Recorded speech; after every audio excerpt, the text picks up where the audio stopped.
Baik, Assalamualaikum warahmatullahi wabarakatuh. Selamat siang semuanya. Eh, Perkenalkan, nama saya Diana Zuniarti. Saya bekerja di IC Stack sebagai Cloud Engineer. Di sini saya akan sharing mengenai mengapa stop waiting. Jadi jangan menunggu. Jadi start migrating. And kita mulai migrasi ke OpenStack seperti itu.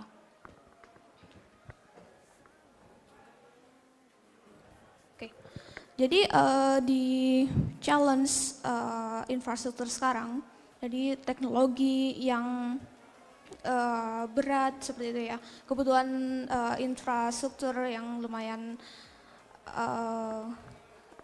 kompleks seperti berkembangnya teknologi seperti ada AI seperti itu, dan kita membutuhkan infrastruktur yang bukan cuma virtualization gitu. Jadi kita perlu cloud untuk mendukung terutama dalam bisnis kita gitu. Jadi pernah dengar ya untuk kasusnya banyak industri yang mulai migrasi dari dari bare metal ke cloud. Lalu ada juga isu mengenai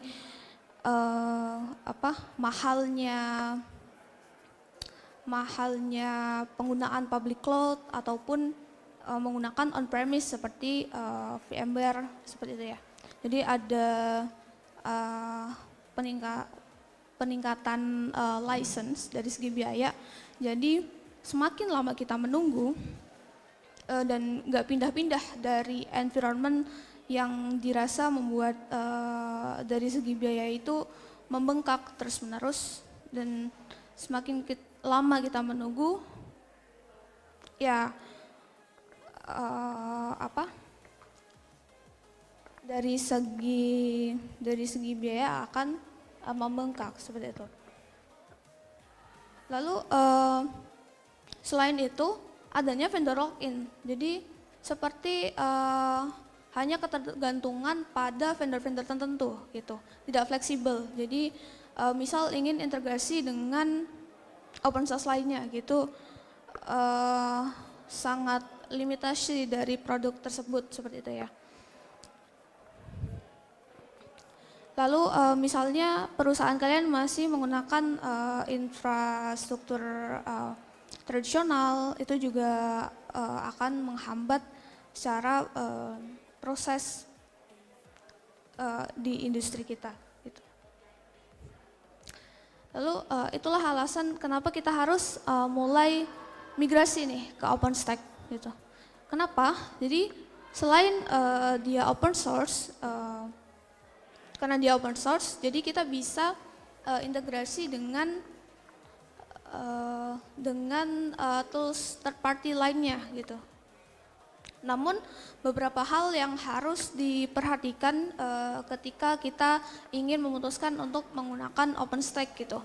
Apa aja sih yang perlu disiapkan, dan juga saat proses migrasi itu seperti apa, dan setelah migrasi pun bagaimana gitu.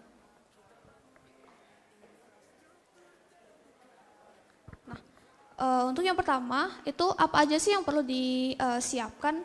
Yang pertama yaitu kita perlu menganalisis cloud service requirement. Jadi service-service apa aja sih yang perlu kita butuhkan gitu ketika kita migrasi di OpenStack. Jadi kita harus adaptasi service apa yang digunakan. Contoh misal sebelumnya kalian menggunakan AWS. Dan itu membutuhkan load balancing seperti itu ya. Dan di OpenStack bisa nggak load balancing kayak gitu. Jadi kita harus analisis dulu kebutuhan service dari yang kita butuhkan seperti itu. Lalu contoh misalnya ingin high availability seperti itu. Apakah bisa menggunakan service tersebut ketika migrasi ke OpenStack. Lalu misal sebelumnya di infrastruktur kalian menggunakan service VPN contohnya misal.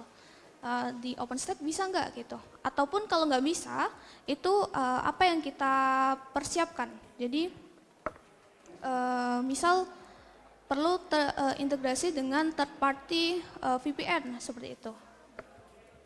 Jadi hal-hal yang perlu dipertimbangkan seperti itu. Lalu selanjutnya setelah kita menentukan nih mau bangun OpenStack sendiri ataupun ingin menggunakan service private cloud yang udah ada di Indonesia ya, contohnya EasyStack ataupun cloud provider lainnya yang private cloud terutama based on OpenStack seperti itu. Setelah menentukan itu, kita masuk ke proses preparasi migration-nya. Jadi kita perlu menganalisa workload VM yang ada di source environment. Jadi VM ini bisa dimigrasi di kala itu juga atau enggak, atau kita perlu schedulekan. Contoh misal web application gitu, dia nggak ada data yang update, jadi misal webnya static gitu ya, jadi itu mungkin mudah ya untuk migrasi, jadi nggak perlu pertimbangan. Beda lagi kalau misal VM itu adalah database, jadi ada data yang terus masuk gitu ya, gimana cara kita migrasinya gitu, jadi itu yang harus dipertimbangkan, mana yang VM workload VM yang didulukan, mana yang harus dipertimbangkan atau dischedulekan terlebih dahulu, seperti itu. Lalu kita perlu to-do list nih sebelum melakukan migrasi, biar proses migrasinya itu sistematis dan terstruktur seperti itu ya. Lalu penting juga kita butuh namanya migration tools. Sebenarnya banyak untuk contohnya, maupun open source ataupun yang berbayar, itu ada yang biasa saya gunakan, itu namanya tool Highstack. Jadi contoh lainnya itu seperti Convol, itu juga bisa, ataupun menggunakan open source seperti itu. Namun jika misal pakai tool open source, pasti bedanya mungkin nggak ada support gitu ya. Oke, lalu selanjutnya kita juga perlu mempertimbangkan dari segi networkingnya gitu. Jadi ketika di infrastruktur source-nya, bagaimana VLAN-nya, bagaimana network-nya, apa yang perlu disiapkan itu juga harus dipertimbangkan. Misal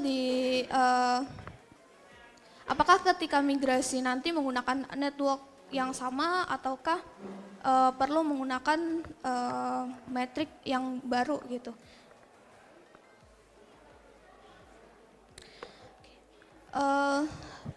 Dari sekian tools yang pernah saya coba, kurang lebih sama komponen migration tools-nya. Jadi ada namanya itu controller di sini.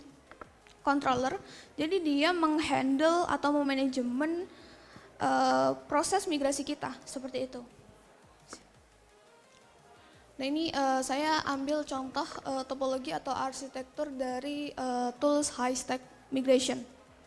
Nah di sini ada juga Cloud Agent, atau biasanya di tools lain itu ada proxy VM seperti itu. Dia yang integrate atau yang berkomunikasi dengan controller dan integrasi dengan project yang ada di OpenStack seperti itu. Jadi misal si controllernya itu di beda project, lalu kita ingin memigrasikannya di project lain gitu ya. Dan itu kita perlu namanya cloud agent ini dia untuk berkomunikasi. Jadi agar ketika controller ambil data dari source, nanti akan berkomunikasi langsung dengan cloud agent seperti itu. Lalu ada namanya replication agent. Jadi dia yang membantu untuk mereplikat data yang ada di source. Nah, ini cukup challenge untuk yang replication agent. Jadi kebanyakan customer itu tidak ingin install apapun di dalam VM-nya. Jadi customer nggak ingin VM-nya itu di disclose passwordnya seperti itu ya, ataupun diinstal semacam package dependensi lainnya itu yang bisa mempengaruhi aplikasi itu sendiri gitu. Dan itulah pentingnya agentless di sini gitu ya. Jadi agentless replication agentless itu apa? Jadi kita nggak perlu install semacam software atau package yang ada di dalam VM itu sendiri gitu. Cukup install di level hypervisor.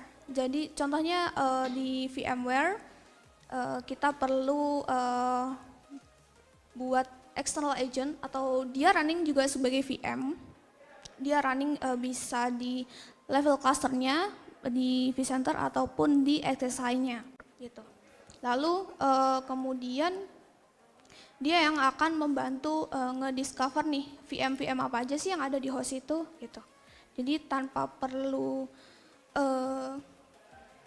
memasukkan atau install agent satu persatu, dia bisa ngediscover semua VM seperti itu.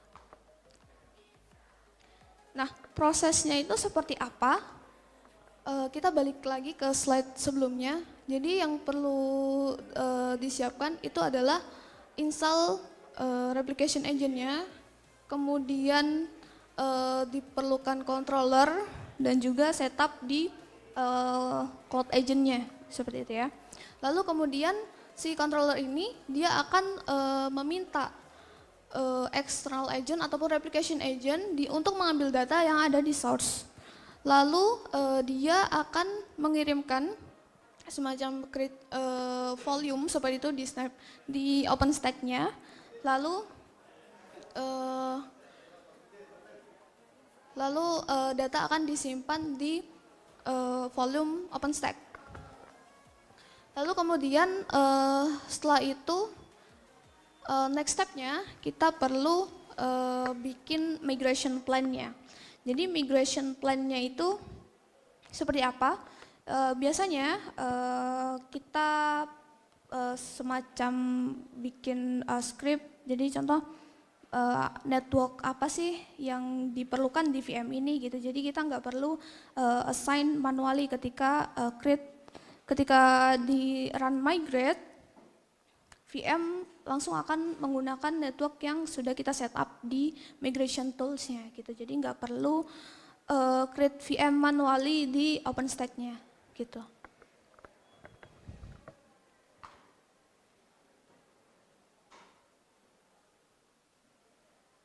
Nah, setelah migrasi itu apa yang diperlukan ya?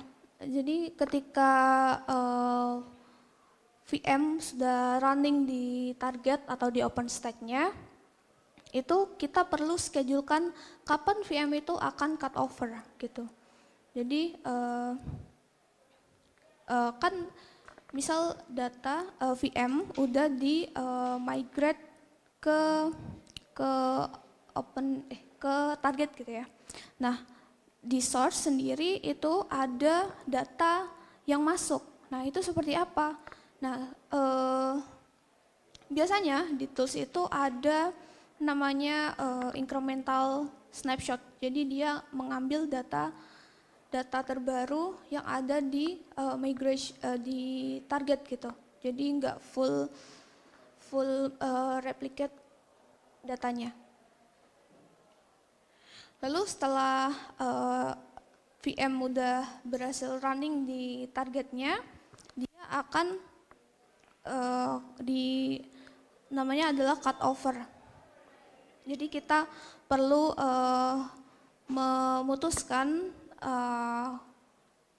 koneksi antara controller ini dengan OpenStack-nya, seperti itu, dengan VM-nya. Jadi VM ini nggak akan ketergantungan lagi dengan controller yang ada, controller atau tools migration-nya, seperti itu ya. Kemudian VM-nya itu perlu dicek juga setelah berhasil running. Mungkin dari tim aplikasi perlu cross check dalam VM-nya itu aplikasinya udah beneran jalan atau enggak, kayak gitu. Mungkin contohnya misal dari segi interface networknya atau konfigurasi IP-nya itu udah sesuai atau belum, seperti itu. Lalu kemudian selain cek network, perlu juga misal di aplikasi VM itu ada service-service seperti Docker ataupun web server, seperti itu perlu di cross check. Nah, biasanya untuk service semacam Docker itu ketika proses migrasi portnya dia akan down dan itu perlu kita up secara manually, seperti itu.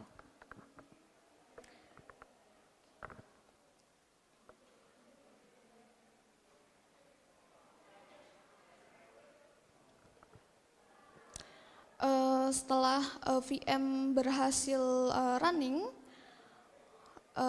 perlu juga dimonitoring setelah migrasi tersebut, apakah setelah beberapa minggu ke depan itu apakah tetap ada isu atau tidak, seperti itu. Mungkin itu presentasi dari saya mengenai migration ke OpenStack. Apakah ada pertanyaan dari teman-teman? Sorry.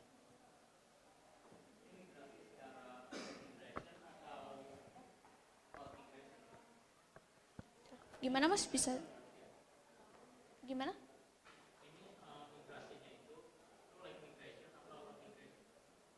Oh, cold migration.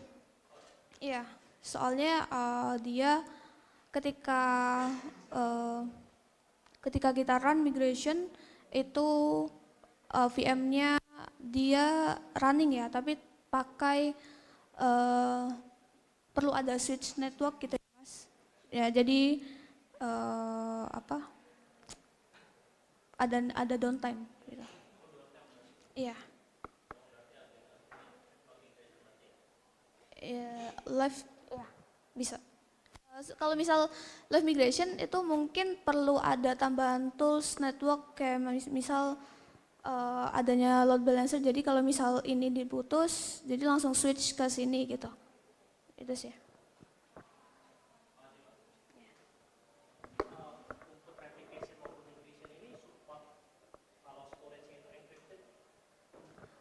Untuk toolsnya sendiri macam-macam ya Pak.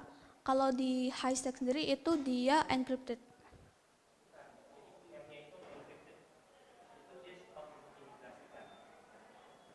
Maksudnya? Iya. Iya. Iya.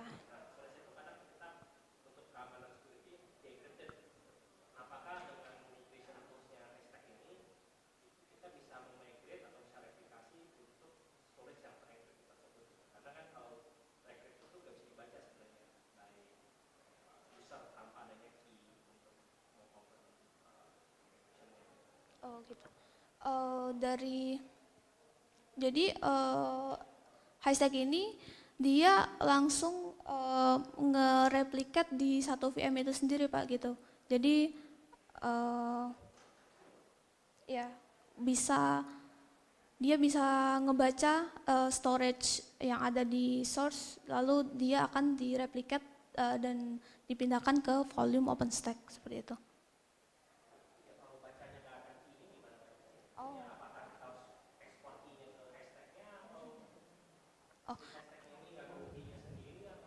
Oh ya, mungkin itu perlu tambahan parameter parameter untuk encrypt storage-nya seperti itu, Pak.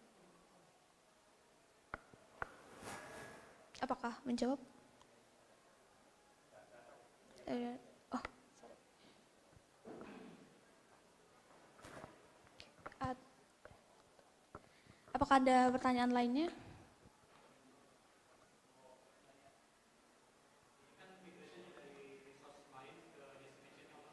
Iya.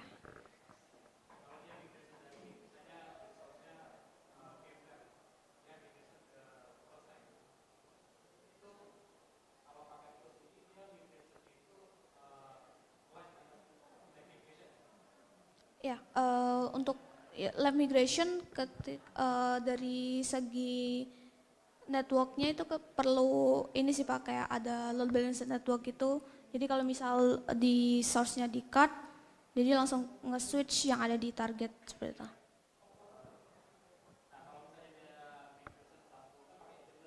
Iya.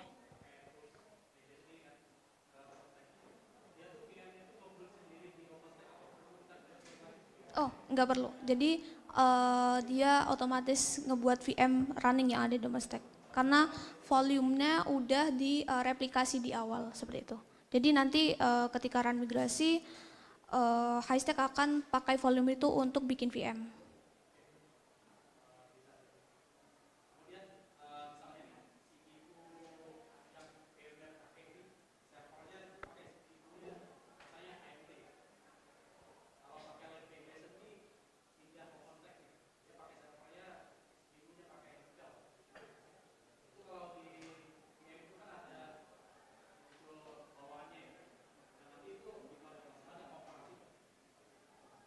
Oh, kalau itu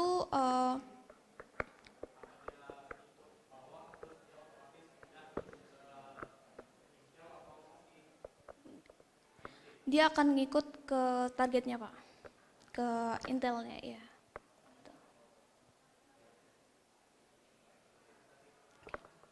Oke, waktunya udah habis. Terima kasih semuanya. Selamat siang. Wassalamualaikum warahmatullahi wabarakatuh.